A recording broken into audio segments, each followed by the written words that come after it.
Would you mind giving a formal introduction to the listeners of who and what you are according to you, and also an introduction of who you are according to your good doctors and those who are your victims? Certainly. Hello, my name is H.G. Tudor. I am a greater elite narcissist. To the good doctors, I am a narcissistic sociopath. And to my victims, I am many different things. I understand that everything that you do is about fuel and narcissistic supply. So what is a day in H.G. Tudor's world like, if you don't mind sharing that? Certainly. Well, you're absolutely right. It revolves around gaining fuel from the various appliances. I have an extensive fuel network.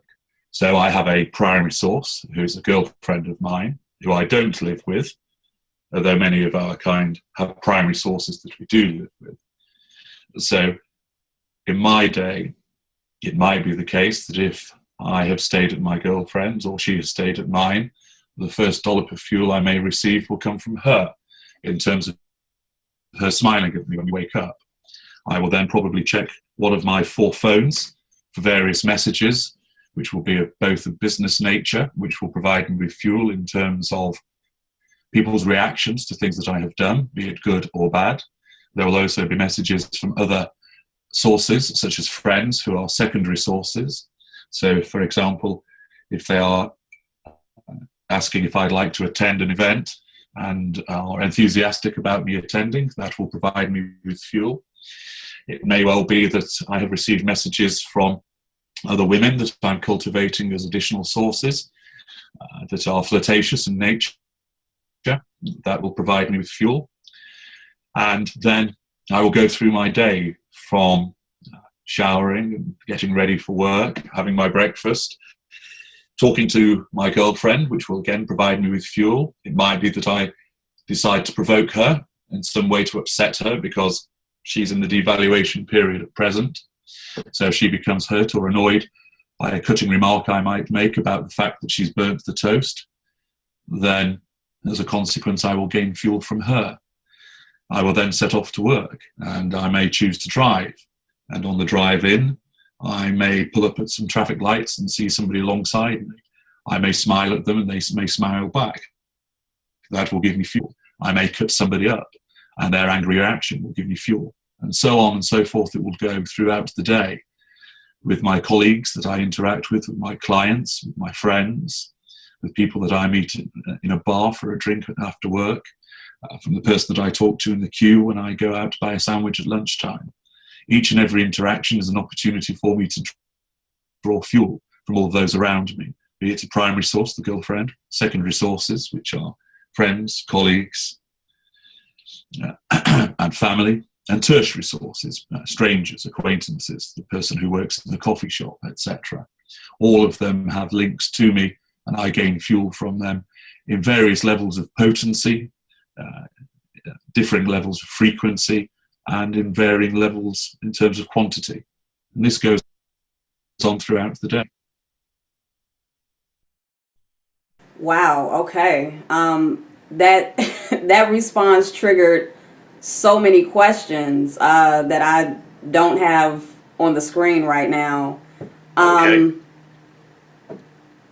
So your girlfriend being your primary source. Yes.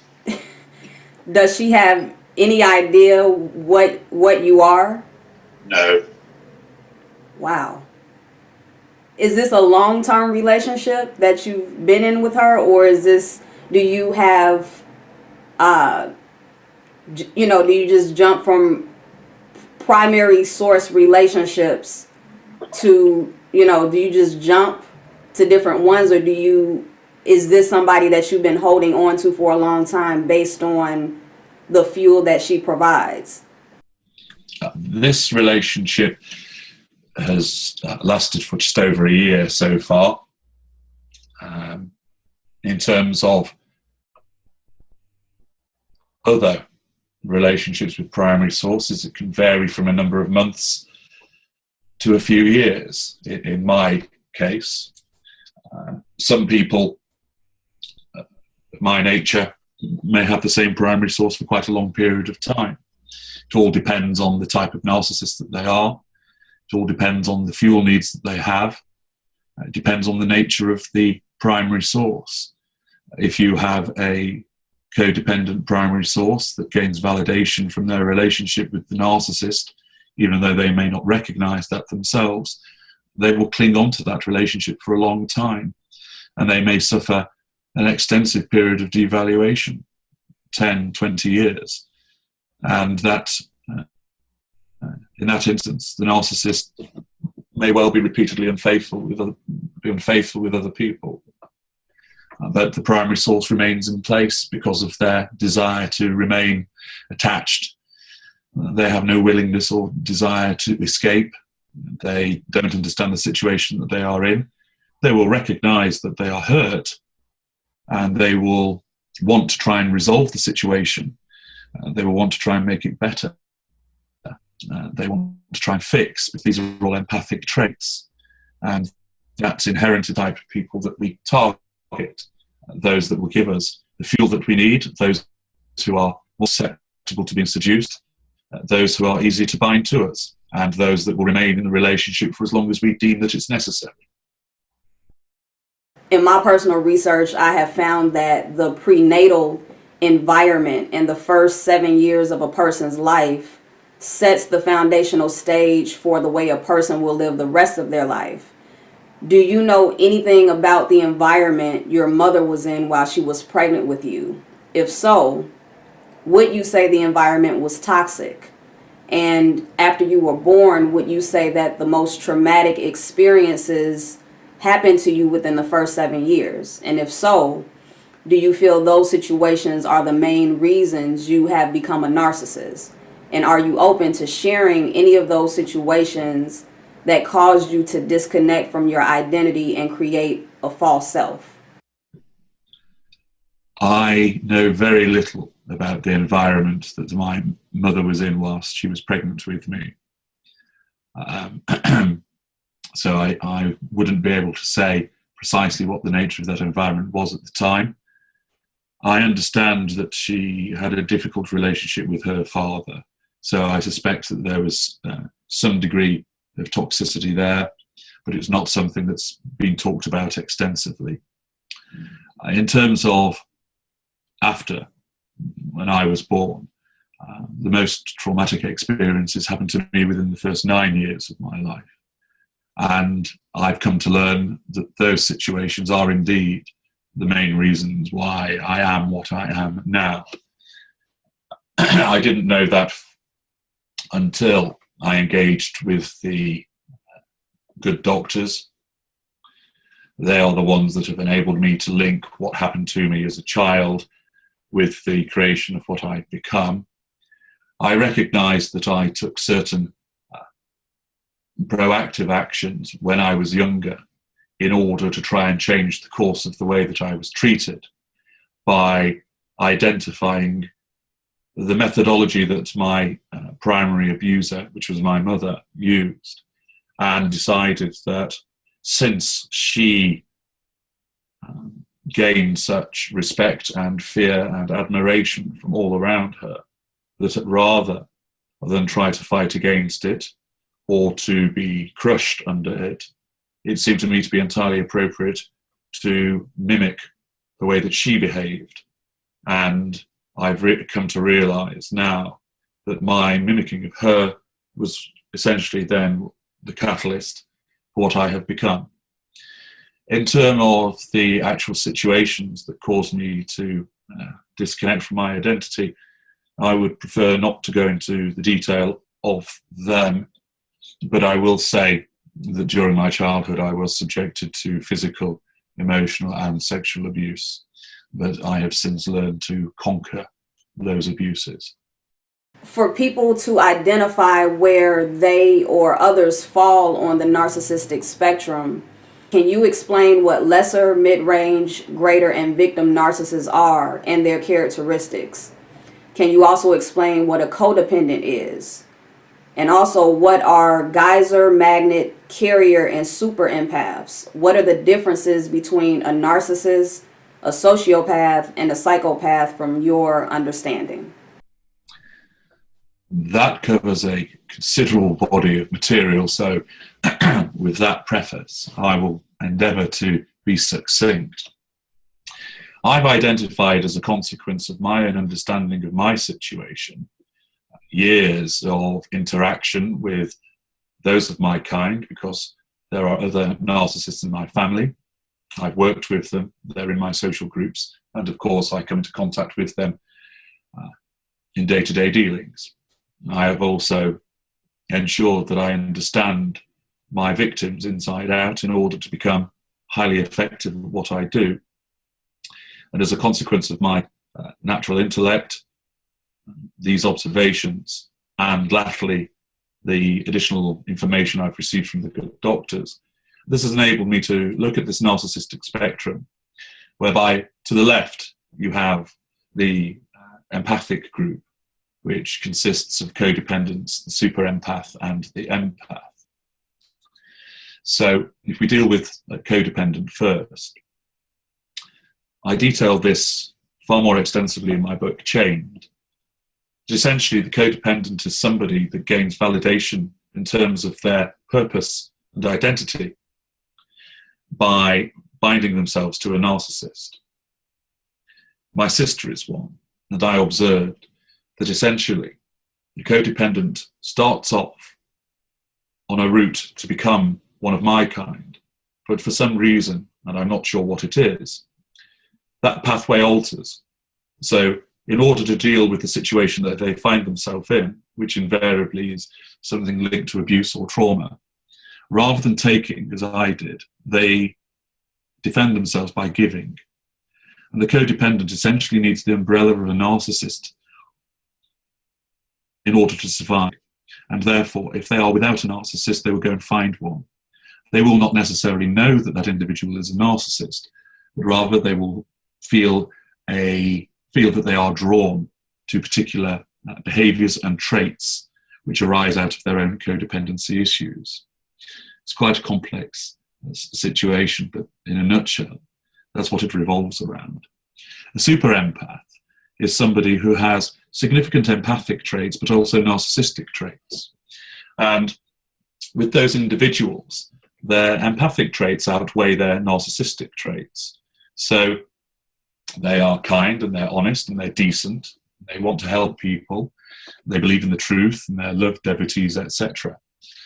However, there comes a point whereby if they are pushed and pushed and pushed, their empathic traits dim temporarily. They're not eroded, they're not switched off, but they're dimmed, which allows their narcissistic traits to come to the fore. And this is called the empathic supernova. And in effect, this is when this particular type of empath kicks ass and decides that the behavior they've been subjected to, again, they may not know that they're with a narcissist, they just recognize the behavior is wrong, and they say enough is enough, and they will fight back. And rather than try to please the narcissist or their abuser, rather than necessarily walk away, they will fight back in order to secure their freedom, to teach the abuser a lesson. And once achieved, they will then often leave the relevant narcissist, particularly if a lesser or a mid-range narcissist, abandoned, starved of fuel, and suffering a fuel crisis. So a super empath is a particularly attractive character to our kind, because on the one hand, he or she oozes with fuel. They're often quite successful people as well. So they have many traits that we would like to call as our own. They may, for example, be a professor or a sports person or successful in business or a good singer, know a lot about the world or travel extensively. And that's appealing to us because we like to steal the traits from our victims and pass them off as our own as part of creating our construct. They also will have considerable residual benefits. They are probably well off financially. They will have a large social group. They will have a house that we might want to move into, a car that they let us use, and so on and so forth. So a super empath has many attracting factors, but there is a risk that a less evolved and sophisticated narcissist could well find his or her fingers burnt, because the super empath at a point will say enough is enough, go supernova and escape the narcissist. An empath is essentially somebody with empathic traits and very few narcissistic traits. They, again, believe in honesty and decency. They wish to seek the truth. They are love devotees and have a whole range of empathic traits. And as a consequence of this means that they provide us with excellent fuel. So all of those in the empathic group, codependent, super empaths, and empaths, have empathic traits, provide us with fuel, but the manner of their dynamic with us will vary. Now, you mentioned carrier and magnet. They are layers to the various types of empath. So you have, with the magnet empath, is somebody who is highly charismatic, turns heads, causes people to be very much attracted to them, enters a room and everybody notices, but not in a narcissistic manner, but in a way whereby they will reach out to somebody and by the way that they touch them on their arm, they make people feel special. And they do it because they want to do it for other people rather than purely for themselves, which is what we would do. A carrier empath is like a tank.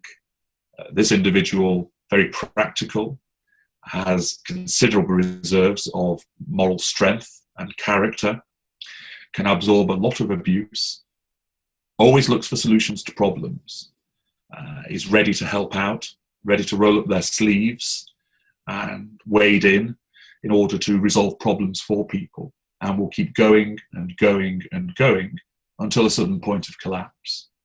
So whilst you have your schools of empath, which are codependent, super empath, and empath, you then have these layers on top, which are applicable to all of the schools, which are, if you like, particular flavors, which we recognize in terms of, for example, a carrier empath may suit a particular type of narcissist because this person is extremely practical and caring, whereas a magnet empath may appeal to, say, a greater narcissist who wants to be seen with somebody who is extremely socially engaging and charismatic. Turning to the other end of the spectrum, you then have the narcissistic group. And these are the individuals which have many and strong narcissistic traits and no empathy. So you have the lesser, the mid-range, and the greater. And again, there's a huge body of work that I've written about with regard to these schools. But essentially, the lesser is an individual of a lower cognitive function, tends to use physical violence as a method of manipulation, is often unsuccessful in endeavours with employment, but not necessarily so, tends to have a very low control threshold on his fury, and therefore, when wounded by criticism, erupts, and often with heated fury, which means shouting, violence, breaking things.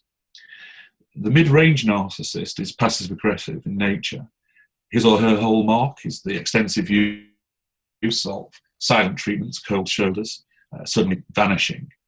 They like to engage in pity plays and involving other people to do their dirty work for them. They have a reasonable degree of control over their fury, but it's not great. So when pushed, they will erupt. It tends to be cold fury, silent treatments, etc. They have a degree of charm and some calculation. Both lesser and mid-range narcissists do not know what they are. They do not understand what they are, they have no awareness, nor will they ever have any awareness. A greater narcissist is a particularly calculated, charming, and intelligent individual who is aware of what he or she is, either has been pointed in the right direction by some well-meaning individual to tell them that they are a particular narcissist, or they recognize that their behaviors are such that they are significantly different to everybody else, and they know that they essentially get off on the reactions of people through manipulation. Now, in terms of sociopath and psychopath, they fall into the greater category. There is considerable confusion, however, I've noticed, in terms of what people understand by sociopath and psychopath. And it seems to me that there is actually various shades that can be drawn from both types. Generally speaking, I've come to understand that a psychopath is somebody who is essentially born that way and does not know the difference between right and wrong, whereas a sociopath has been created by environment and does understand the difference between right and wrong, but doesn't care. I think both of those are fairly rudimentary descriptions, and I think, as with much in this world, there are varying degrees and shades that are applicable to them. It's interesting because I've been diagnosed as a narcissistic sociopath, which seems to accord as a consequence of the upbringing that I had. But I know from discussions with other people that they consider that I might be better described as a psychopath. So it depends very much on who you might talk to in the relevant field of psychiatry or psychology as to what they determine. But essentially, the way that I look at it is that, be it sociopath or psychopath, you're dealing with an individual that will stop at nothing to get his or her way, that sees fuel as the be-all and end-all, that people are just appliances that will be there to be utilised for the greater good of the narcissist, that the individual concerned is highly calculating, extremely manipulative, very charming, tends to rely on charm to get his or her way, tends to rely on threat and intimidation, but can be prone to excessive and extreme violence if they deem that it's necessary. A lot of graders are very aware of the facade that they've created and how ensuring that they control their fury in appropriate circumstances is entirely appropriate to avoid damaging the facade. So whereas a lesser might erupt, say, at a party and start punch somebody and throw plates around and doesn't care that everybody thinks he's being an idiot, he merely is content because he gains the horrified reaction of those around him, which gives him fuel. The greater knows that if he starts smashing up the plates at a charity do, people are going to think less of him, which will diminish his facade. So instead, he will control his fury and look to deal with the person that has wounded him, which has caused the ignition of fury, at a later date, when perhaps there's only him and that individual around and nobody to witness what is done. So that's essentially the main traits of all of those things, but it's an extremely wide-ranging area, and I've written a lot about all of these, and there's plenty more detail that one can go into. Your breakdown of the differences between the sociopath and psychopath, that was the first time I've heard that before, the way that you explained it, and definitely something that I want to understand more, because I was under the assumption that you were labeled as a psychopath, but in looking deeper, I read where you put that you're a sociopath, and the narcissistic traits that fall under these categories, it makes it kind of hard to distinguish. But by you expressing how the sociopath is pretty much created based on their environment and the psychopath is born that way, that just kind of opened my eyes up to other pieces of information that I learned. So I'm going to look deeper into that, and thank you for sharing that. Not at all. You see, it's interesting though, because in terms of the sociopathic element, that certainly my upbringing would accord with that. But I've been told by other people in the field that the way that I function in terms of being highly calculating and exerting control is not necessarily typical of sociopaths, because they tend to be a little bit more haphazard at times, furtive and anxious. I don't suffer from anxiety. I become restless if my fuel levels drop. But as with everything, I think it's a case of that we like to put labels on things to assist understanding, and you're always going to get individuals, be it on my side of the fence or on the empathic side that will not fit neatly into a category, and you can draw elements from different parts in order to describe somebody. So you might find somebody that's on the cusp of a particular school or cadre of narcissist. So there are those distinctions. And that's why I have categorized in terms of lesser, mid-range, and greater as a consequence of, that's purely my categorization. And I emphasize, I'm not a psychologist. I have no training or academic background in that regard. My academic background is in a completely different direction. But why I've done it in that way is to enable people to understand more readily the correct way of assessing the person that they are with for the purposes of understanding how they will behave and why they behave, by putting it in terms which are effectively communicated. Because I think at times there is a risk that if we go into the realms of the scientific, which is entirely appropriate for the practitioners which are trained in that regard, but for everybody else who's outside of that, esoteric terms can often be quite unhelpful. And when people are directed to more formal texts to determine is somebody a narcissist, they may read what they see there and think, but how does that link into what I've been experiencing, what I've been attempting to do? Because of my perspective of being a greater narcissist, is to say to people, this is how I think. I also know how others of my kind think because they're in my family, I've grown up around them, and some of them are friends and colleagues. So I can tell you how we behave, what we think, and what we will do.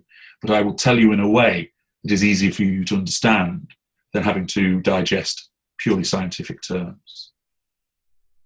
Yeah, your way of breaking it down definitely helped me to understand, and it did make it much easier to integrate all of the information in the wide range spectrum of narcissism and empaths and codependents and all of that. So I know that's very helpful to a lot of people.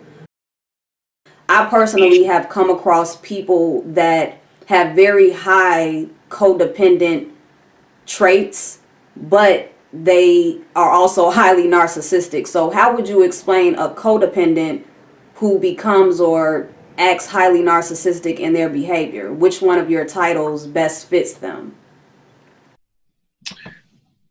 I haven't come across an individual who is codependent who becomes highly narcissistic in their behavior. That's not to say, I suppose, that it couldn't happen. I think perhaps in those circumstances that you've probably got somebody who actually isn't a codependent, but is a super empath. The super empath will still exhibit a lot of empathy. And as I mentioned, when their empathy becomes dimmed and the narcissistic traits come through, that is when you have the supernova moment. I've not experienced a situation where a codependent becomes narcissistic because they have so few narcissistic traits to begin with. And it's not something that you're going to acquire when you're an adult. The formation of your traits, be they empathic or narcissistic, occur in childhood. I know some people talk about the concept of narcissistic fleas, that you can somehow become contaminated by your experience with the narcissist so that you start to behave in a similar way. I don't necessarily subscribe to that point of view. The way I look at it is, you probably have those narcissistic traits to begin with, but they've been hidden by your empathic ones. So if you imagine you have a searchlight and a candle, and the candle is lit, you can barely see the light from the candle because the searchlight is so much more powerful. Dim the searchlight, you can then see the candlelight more readily. And I think that's what happens. So if you have an individual who is empathic, but starts to exhibit narcissistic traits, they haven't acquired them as a consequence of their entanglement, but rather their empathy has become eroded and dimmed as a consequence of the repeated exposure to the behavior of the narcissist, so that their inherent narcissistic traits come to the fore, quite possibly as a form of defense mechanism for the victim. Okay, I totally understand that that answer that you gave, and I should be a little bit more clear in the question, because from my perspective, I know I spoke with you. Well, I emailed you about human design, which is just the study of the DNA codons that make up our genetic blueprints as human individuals. And Yes. in studying the DNA matrix of us as human beings that, you know, everybody pretty much possesses, I've been able to find the narcissistic DNA codons, and also the codependent DNA codons. And from my understanding, speaking from human design, with the codependent traits and characteristics, these are people that if they don't have a partner, or if they don't have someone that they are latched onto to feel secure, Yes. they don't function. They're incapable of functioning as an independent person who trusts in themselves to be able to, you know, survive in the world. They use narcissistic tactics most of the time, like they gaslight, and they use the word salad. They a lot of them operate as lessers, like the way that you explain lesser narcissists. These are people that I can tell that they really are not aware of what they're doing. Yes. But it's like these codependents that I'm speaking of, they're not empathic. Like they don't have those empathic traits. So I don't even know where to place them based on your terms. Well, it's interesting that you say that they don't have any empathic traits, because what you might actually be dealing with is an individual who is actually a narcissist.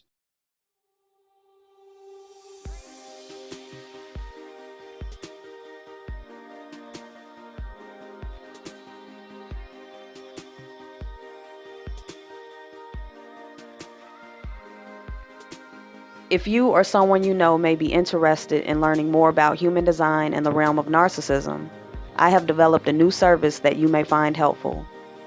This session will help you learn about your narcissistic and codependent traits, and also bring clarity to your involvement with highly narcissistic and codependent people.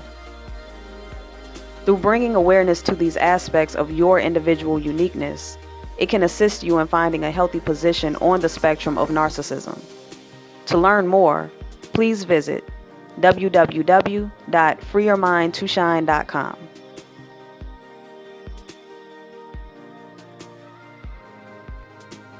Thank you all for tuning in and watching. Free your mind to shine. Until next time.